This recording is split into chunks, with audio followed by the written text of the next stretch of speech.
Hello dear students, welcome back to my YouTube channel mega research academy. आज हम potato स्पर्मम का एक new topic discuss करेंगे जिसमें हम सेल स्ट्रक्चर के बारे में पूरा डिस्कस करेंगे। पोटैटो स्पर्मम का सेल स्ट्रक्चर पोटैटो स्पर्मम का मोस्ट है इम्पोर्टेंट है। यहाँ से ऑप्शनल क्वेश्चन पूछे जा सकते हैं कि सेल स्ट्रक्चर में मतलब कि बहुत सारे इसका जो फूल रिजर्व मटेरियल फ्लोरेडियन स्टार्च की फॉर्म में पाया जाता है। रिजर्व फूल मटेरियल जो होता है और इसमें क्रोमेटोफोर्स पाए जाते हैं, पायरोनाइट्स पाए जाते हैं। ये सारी चीज़ें पूछी जा सकती है ऑप्शनल में कि बच्चों के स्पर्म में कौन कौन सी चीज़ें पाई जाती हैं, मतलब पायरोनाइट्स पाए जाते हैं कि नहीं, मतलब कि कई तरीके से एमसीक्यू क्वेश्चन पूछे जा सकते हैं। तो आज हम डिस्कस करेंगे इसका सेल वॉल सेल स्ट्रक्चर के बारे में हम पूरा बच्चों स्पर्म का डिस्कस करेंगे। ठीक है, आई होप कि आपने प्रीवियस लेक्चर देख लिया होगा। प्रीवियस लेक्चर में मैंने पूरा habitat and Thales structure, branch of limited and unlimited दोनों हर तीन टॉपिक मैंने डिस्कस कर दिया है प्रीवियस लेक्चर में। आई होप कि सब लोगों ने देख लिया होगा और सबको समझ में भी आया होगा। अगर किसी को भी नहीं समझ में आया है कि जो बच्चे स्पर्म में ग्रोथ हो रही है ब्रांचिंग की, branch of limited and unlimited, तो प्लीज कमेंट कीजिएगा, मैं फिर से आप लोगों के लिए लेक्चर प्रोवाइड करूंगा। ठीक है, तो चलिए स्टार्ट करते हैं हम कि सेल स्ट्रक्चर इसका कैसे होता है बच्चे स्पर्म का। जैसे कि मैंने फिगर पूरा एकदम अच्छे से ड्रॉ किया हुआ है, आप लोगों को विजुअल होगा अच्छे से। ठीक है, तो जो इसका पूरा वर्टिकल का सेल स्ट्रक्चर है, इसमें क्रोमैटोफोर्स पाया जाता है पेरिफेरी की तरफ, मतलब सेल का जो पेरिफेरी होता है किनारे की तरफ क्रोमैटोफोर्स प्रेजेंट होते हैं। न्यूक्लियस सेंटर में होता है फ्लोरिडियन स्टार्च पाया जाता है, फ्लोरिडियन स्टार्च पाया जाता है। इसका जो रिजर्व फूड मटेरियल होता है वो फ्लोरिडियन स्टार्च की फॉर्म में प्रेजेंट होता है। ठीक है, तो साइटोप्लाज्म पाया जाता है और माइटोकॉन्ड्रिया पाया जाता है। गाल्जी बॉडी प्रेजेंट रहती है इसमें, जो मतलब ऑर्गन्स पाए जाते हैं कौन कौन से, माइटोकॉन्ड्रिया एंड गोल्गी बॉडी पाया जाता है। इसका जो फिलामेंट होता है एक्सियल फिलामेंट बट्रेकोस्पर्मम का, वो पिट पिट कनेक्शन के थ्रू एक दूसरे से इंटरलिंक होता है, इंटरकनेक्ट होता है। मतलब कि जैसे एक फिलामेंट ये हो गया और उसके नीचे दूसरा फिलामेंट है बट्रेकोस्पर्मम का, तो एक फिलामेंट दूसरे फिलामेंट से किसके थ्रू जुड़ा रहेगा, पिट कनेक्शन के थ्रू जुड़ा रहेगा। ठीक है, तो ये में मोस्ट इंपॉर्टेंट है कि यहाँ से ऑप्शन पूछ सकता है कि बट्रेकोस्पर्मम के जो फिलामेंट्स होते हैं वो आपस में किसके थ्रू जुड़े होते हैं, पिट कनेक्शन के थ्रू, पिट कनेक्शन के थ्रू आपस में फिलामेंट जुड़े होते हैं। ठीक है, तो ये रहा आपका पूरा सेल स्ट्रक्चर कैसे है पूरा, मतलब बट्रेकोस्पर्मम का सेल स्ट्रक्चर। यही फिगर जिस तरीके से इसमें पूरा हर एक चीज लिखा हुआ है, क्रोमैटोफोर्स, न्यूक्लियस, साइटोप्लाज्म, हर एक चीज को पूरा इसमें डिफाइन किया गया है। ठीक है, कुछ चीजें हैं जैसे क्रोमैटोफोर्स है, फ्लोरिडियन स्टार्च है, ठीक है, पिट कनेक्शन है, ये तीन चीजें मेन है। तो यहाँ से मतलब ऑप्शनल आपके पूछे जा सकते हैं, एक दो क्वेश्चंस आ सकते हैं। ठीक है, प्रोबेबिलिटी है आने की, अब उसकी इच्छा न दे तो अलग बात है, लेकिन आपको तैयार होना चाहिए कि आपको बेसिक पूरा पता होना चाहिए, कुछ भी पूछा जा सकता है वाइवा में। ठीक है, तो ये जो क्रोमैटोफोर्स होता है, क्रोमैटोफोर्स से क्रोमैटोफोर्स में पायरोनाइट्स भी पाया जाता है। ऐसे सेंटर में आप बना सकते हैं यहाँ पे इसके, ये पायरोनाइट भी पाया जाता है। ये ये जो है पायरोनाइट्स, पायरोनाइट्स। ठीक है, जो क्रोमैटोफोर होता है वो वन सिंगल पायरोनाइट्स कंटेन करता है। ठीक है, सिंगल पायरोनाइट्स को कंटेन करता है जो क्रोमैटोफोर होता है। चलिए अब डिस्कस कर लेते हैं हम कि ये जो सारी चीजें लिखी हुई हैं कैसे हम इसको कोरिलेट करेंगे स्ट्रक्चर से। ठीक है, ठीक है, क्या लिखा हुआ है, पहला the cell of the thallus is uninucleate. ठीक है, यूनिन्यूक्लिएट मतलब एक न्यूक्लियस पाया जाता है। पहली बात तो एक न्यूक्लियस इसमें पहले से ही प्रेजेंट है, इसके अलावा कोई और न्यूक्लियस यहाँ पे दिखाई नहीं दे रहा। तो सिंपल सी बात, ये पूरा जो सेल है ये यूनिन्यूक्लिएट होगा। ठीक है, the cell of the thallus is uninucleate with several discoid chromatophore along the periphery. जो बहुत सारे सेवरल डिस्कॉइड, डिस्कॉइड का मतलब ये डिस्क शेप के होंगे, हल्का अंदर पे दबे हुए होंगे। देखिए दोनों तरफ से दबे हुए हैं, ये देखिए, तो इसे डिस्कॉइड क्रोमैटोफोर्स कहते हैं। ठीक है, सेवरल डिस्कॉइड क्रोमैटोफोर्स पाए जाते हैं अलोंग द पेरिफेरी, पेरिफेरी की तरफ। ठीक है, the chromatophore is surrounded by double layer. Chromatophore जो होता है डबल लेयर से सराउंड होता है, ये पूरा डबल लेयर से सराउंड होता है। एंड कंटेन सिंगल पायरोनाइट, और क्या कंटेन करता है, सिंगल पायरोनाइट कंटेन कर, इसके अंदर सिंगल पायरोनाइट पाया जाता है, मतलब जितने भी क्रोमेटोफोर होंगे उनके अंदर एक पायरोनाइट प्रेजेंट होगा। आप बना, मैंने एक में बनाया, आप सब में बना लीजिएगा, ठीक है। तो जितने भी क्रोमेटोफोर पाए जाएंगे इसमें सेवरल सेवरल मतलब बहुत सारे इसमें क्रोमेटोफोर पाए जाते हैं, तो सभी क्रोमेटोफोर एक पायरोनाइट कंटेन करेंगे, ठीक है।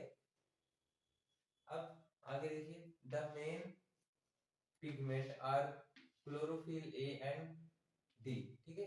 Chlorophyll A and chlorophyll D R phycoerythrin R and R phycocyanin, but due to the excess of red pigment or phycoerythrin, the green color of chlorophyll is completely marked. The result food is in form of chloridian stars, ठीक है। अब देखिए एक एक करके समझते हैं। The main pigment, जो मेन पिगमेंट इसमें कौन सा होता है, क्लोरोफिल ए होता है एंड डी होता है। क्लोरोफिल ए एंड डी इसका मेन पिगमेंट है, ठीक है, जो कि फोटोसिंथेसिस में हेल्प करता है। आर फाइकोएरिथ्रिन और आर फाइकोसाइनिन ये भी आ जाते हैं, लेकिन इसमें क्या लिखा हुआ है, but due to the excess of red pigment है। रेड पिगमेंट का मतलब आर फाइकोएरिथ्रिन, आर फाइकोएरिथ्रिन के अधिकता के कारण क्या होता है, the green colour of chlorophyll, जो ग्रीन कलर, क्लोरोफिल क्या होता है, ग्रीन कलर को कंटेन करता है, तो वो जो होता है वो कम दिखाई पड़ता है हमें, क्योंकि रेड, ये रेड एलगी के अंदर आता है ना, तो इसमें जो आर फाइकोएरिथ्रिन की जो मतलब कि इसकी जो क्वांटिटी होगी ज्यादा होगी, आर फाइकोएरिथ्रिन ज्यादा पाया जाएगा, जिसके कारण जो क्लोरोफिल होगा वो कम दिखाई देगा, ठीक है। मतलब क्लोरोफिल प्रेजेंट होगा, लेकिन इसकी अधिकता के कारण, इसकी एक्सेस के कारण क्या होगा, क्लोरोफिल जो होगा वो कम शो होगा, ठीक है। The reserve food is in the form of floridean starch, इसमें जो रिजर्व फूड मटेरियल होता है वो किसके फॉर्म में स्टोर होता है, फ्लोरिडन स्टार्च के फॉर्म में स्टोर होता है। अब लास्ट पॉइंट ये लिखा है, the cell of the axial filament are interconnected through pit connection. मतलब कि जो इसका बटेटोस्पर्म का एक्सियल फिलामेंट होता है, एक फिलामेंट दूसरे फिलामेंट से किसके थ्रू जुड़ा होगा, वो पिट कनेक्शन के थ्रू, पिट कनेक्शन के थ्रू जुड़ा होगा, ठीक है।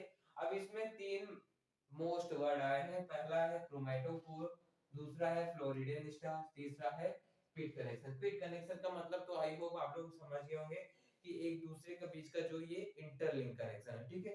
एक फिलामेंट दूसरे फिलामेंट से कैसे जुड़ा होगा, वो पिट कनेक्शन के थ्रू। और चौथा ये है पायरोनाइड्स, ठीक है। तो इन चारों को हम समझते हैं, एक तो आप समझ गए हैं कि पिट कनेक्शन क्या होता है। अब ये है क्रोमेटोफोर क्या होते हैं, फ्लोरिडियन स्टार्स को कैसे डिफाइन करेंगे, पायरोनाइड्स क्या होते हैं। चलिए एक एक करके हम डिस्कस करते हैं, क्रोमेटोफोर क्या होता है। आप ऐसे मैं ज्यादा इसमें लिखाऊंगा नहीं, आप इस तरीके से आप इसको मतलब कि नोट में डाल के लिख सकते हैं, क्रोमेटोफोर क्या होता है, ठीक है। जो क्रोमेटोफोर होता है, क्रोमेटोफोर क्रोमेटोफोर ये क्रोमेटोफोर जो होता है ये पिगमेंट कंटेनिंग ऑर्गेन्स होता है, ठीक है। Chromatophore is a pigment containing organ, मतलब इसके ये पिगमेंट को कंटेन करता है, इसके अंदर बहुत सारे पिगमेंट्स पाए जाएंगे, ठीक है। और इसके अंदर कैपेबिलिटी होती है क्रोमेटोफोर के अंदर, ये कलर चेंज, मतलब able able to colour change, ये योग्य होता है इसके कलर को चेंज करने में, ठीक है। किसी भी ऑर्गेनेल्स के अंदर पाया जा रहा है, किसी भी सेल्स के अंदर अगर क्रोमेटोफोर पाया जा रहा है तो ये कैपेबल होगा पूरे सेल के कलर को चेंज करने में, और ये पिगमेंट कंटेनिंग ऑर्गन होता है, ठीक है। क्रोमेटोफोर का मतलब समझ आया, it is pigment pigment containing organ, ठीक है। पिगमेंट कंटेनिंग ऑर्गन, ये पिगमेंट कंटेनिंग ऑर्गन होते हैं and able to colour change, and नीचे आप लिख लीजिए, and able to colour change,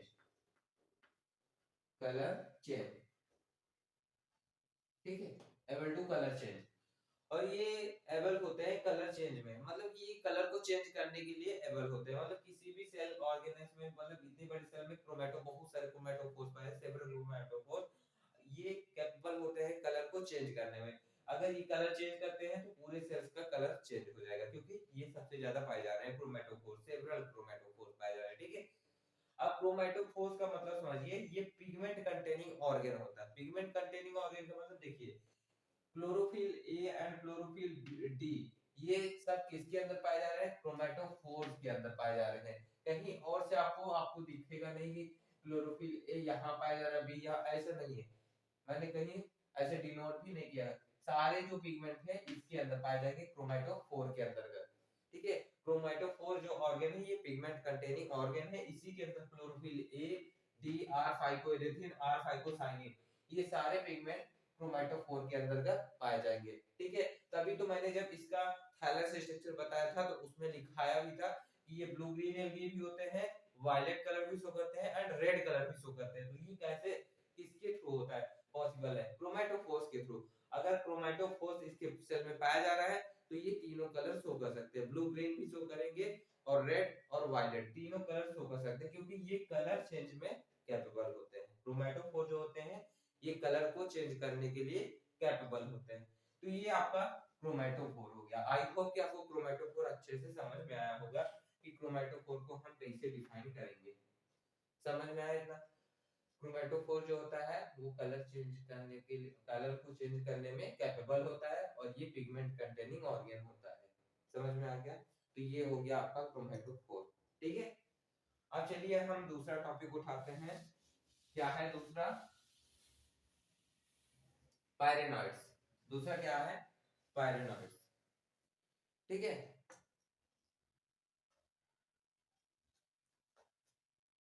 पायरेनॉइड्स, पायरेनॉइड्स, पायरेनॉइड, ठीक है। देखिए जो पायरेनॉइड्स होता है, पायरेनॉइड्स आप इसको ऐसे डिफाइन कीजिए, when protein is covered, when protein is covered with starch, ठीक है। जब प्रोटीन, ये प्रोटीन है आपका पूरा, ये पूरा आपका प्रोटीन है इस तरीके से। when protein is covered with starch,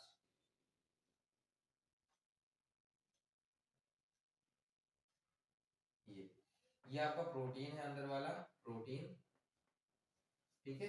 और ये बाहर जो है स्टार्च है, स्टार्च, ठीक है।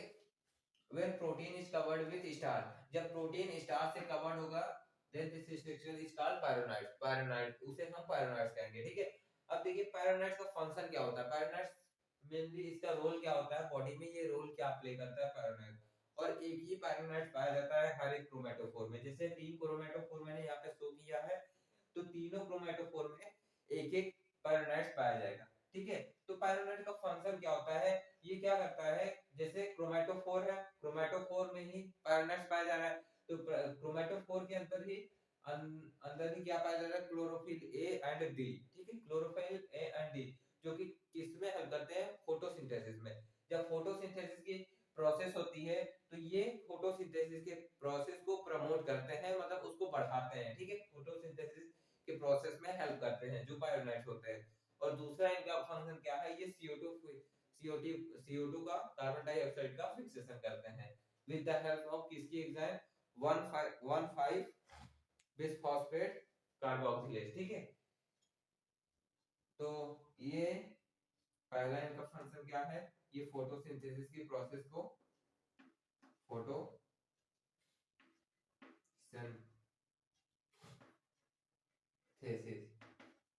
के प्रोसेस को जो करते हैं, फोटोसिंथेसिस को आप लिख दीजिए प्रमोट, ठीक है।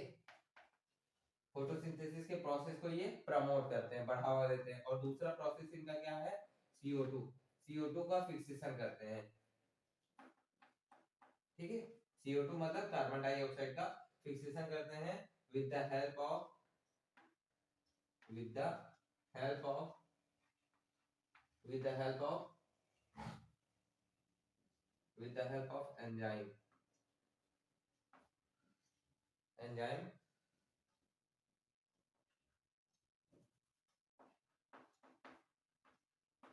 राइबोलोज 1,5 bisphosphate carboxylase,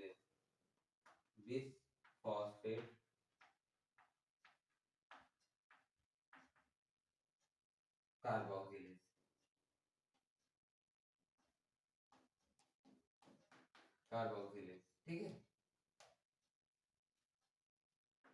ribose 1,5 bisphosphate carboxylase. तो ये रहा इसका enzyme.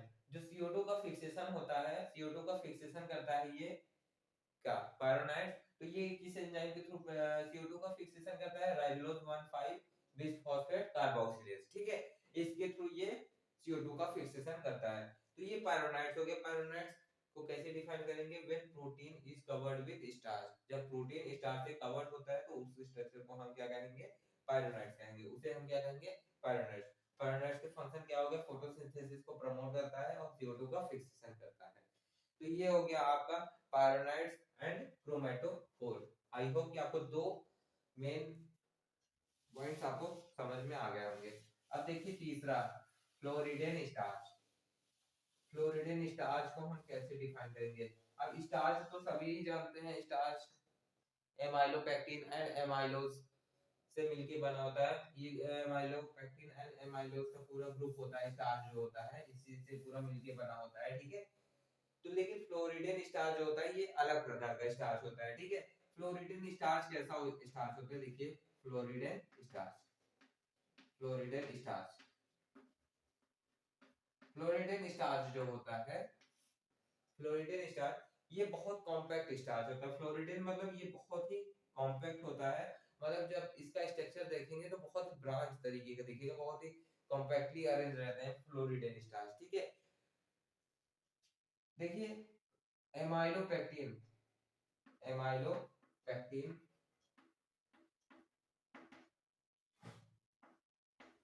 Amylopectin without amylose, without amylose, amylase मतलब, ठीक है। जब एमाइलोपेक्टिन एमाइलोज के बिना मतलब प्रेजेंट हो तो वो मतलब फ्लोरिडेन स्टार जो होता है वो मेनली इसी से मिलके मतलब इसी का सिमिलर फॉर्म होता है, एमाइलोपेक्टिन का ही सिमिलर फॉर्म होता है फ्लोरिडेन स्टार्च, ठीक है। फ्लोरिडेन स्टार्च जो होता है एमाइलोपेक्टिन की तरह ही सिमिलर होता है, मतलब एमाइलोपेक्टिन ही इसमें केवल पाया जाता है, एमाइलेज नहीं पाया जाता। मतलब जितने भी स्टार्च होते हैं उसमें एमाइलोपेक्टिन एंड एमाइलेज से मिलके सारे स्टार्च मिलके बने होते हैं। लेकिन जो फ्लोरिडेन स्टार्च होता है ये केवल इसमें एमाइलोपेक्टिन पाया जाता है, आप ये कह सकते हैं। और सिमिलर किसके होता है, मतलब ये similar to amylopectin, similar to amylopectin, ठीक है, सिमिलर टू एमाइलोपेक्टिन। और ये एमाइलोपेक्टिन की स्टार्च जो होता है वो सिमिलर होता है एमाइलोपेक्टिन के, ठीक है। एमाइलोपेक्टिन जो होता है ये सब मतलब कि जो स्टार्च होता है, स्टार्च हमारा एमाइलोपेक्टिन एंड एमाइलोज से इन सब का यूनिट होता है। स्टार्च इन सब से मिलके बना होता है एमाइलोपेक्टिन एंड एमाइलोज से, ठीक है। तो जो फ्लोरिडेन स्टार्च होता है इसमें हम केवल एमाइलोपेक्टिन को ही देख पाते हैं, मतलब इसमें एमाइलोपेक्टिन ही पाया जाता है, एमाइलोज नहीं पाया जाता। तो इसे हम कह सकते हैं फ्लोरिडेन स्टार्च जो होता है वो एमाइलोपेक्टिन से मिलके बना होता है, ठीक है।